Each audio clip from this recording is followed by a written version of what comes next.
R$ 1.412. Esse é o novo valor do salário mínimo que entrou em vigor agora em 2024. O novo valor representa um aumento real, ou seja, acima da inflação, de 3%.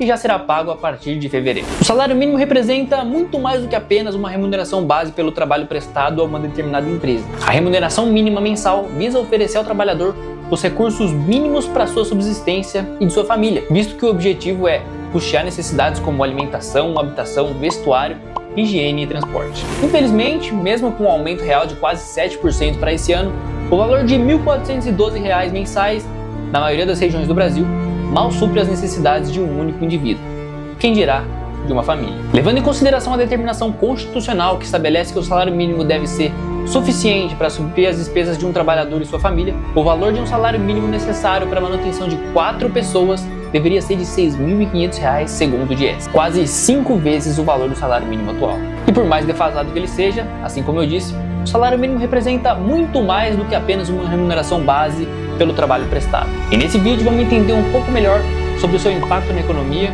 na vida das pessoas e sobre os reajustes que visam aos poucos melhorar as condições de vida do trabalhador. Para você que não me conhece, eu me chamo Éder, sou certificado CEA, especialista em investimentos pela BIMA. E se você se interessa em entender melhor sobre como as coisas funcionam na nossa economia, deixe o seu like aqui abaixo e considere também se inscrever no canal. O salário mínimo foi instituído no Brasil por Getúlio Vargas. Em 1943 foi incorporado à CLT e em 1988 a Constituição definiu que este precisaria passar por reajustes periódicos que lhe preservem o poder aquisitivo. Isso quer dizer que, periodicamente, o salário mínimo tem que, pelo menos, ser corrigido pela inflação para que este tenha o seu poder de compra preservado. Vou te dar um exemplo para você entender a importância disso. Em 2010, o custo da cesta básica medido pelo IPCA ficou em torno de R$ 218 a R$ 240. Já em 2020, o custo médio da cesta básica, também medido pelo IPCA, aumentou consideravelmente, chegando a valores que variam entre R$ 469 e R$ 631, dependendo da região do país. Esse aumento significativo foi resultado de diversos fatores, mas principalmente da inflação. Nesse mesmo período, o salário mínimo, que em 2010 era de R$ 510, em 2020 foi reajustado para R$ 1.045. E mesmo com esse aumento de 105% ao longo desses 10 anos, o salário mínimo perdeu o poder de compra, pois enquanto ele cresceu 105%, em média a cesta básica aumentou 140% nesse mesmo período. Se hoje o valor do salário mínimo já é insuficiente para se ter uma vida minimamente digna, você imagina se ele não fosse corrigido pelo menos pela inflação. Entendendo a importância desse reajuste, de 2005 a 2019 passou a vigorar a regra do ganho real, que considerava a inflação, medida pelo INPC, mais o PIB dos últimos 2 anos para determinar de quanto seria o reajuste. Essa regra garante ao trabalhador um ganho que, além de manter o poder aquisitivo, corrigindo pela inflação, provia ainda um ganho real, ou seja, acima da inflação, proporcional ao PIB dos últimos 2 anos. Em 2017 e 2018, durante o mandato do presidente Michel Temer, não só não houve aumento real do salário mínimo, como mesmo foi negativo, fechando em menos 0,2% em 2018, defasando um pouco o poder de compra do valor estipulado do salário mínimo.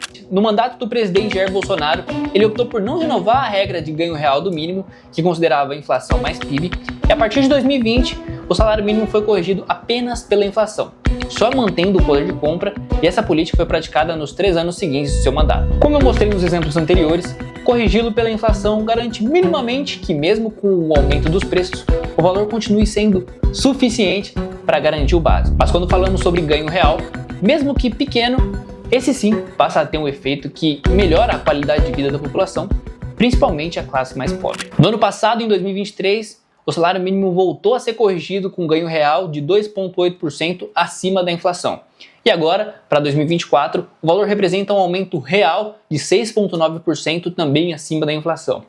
Não só preservando, mas também aumentando o poder de compra do salário mínimo. De acordo com o Diese, 59,3 milhões de pessoas têm no salário mínimo a referência para sua renda.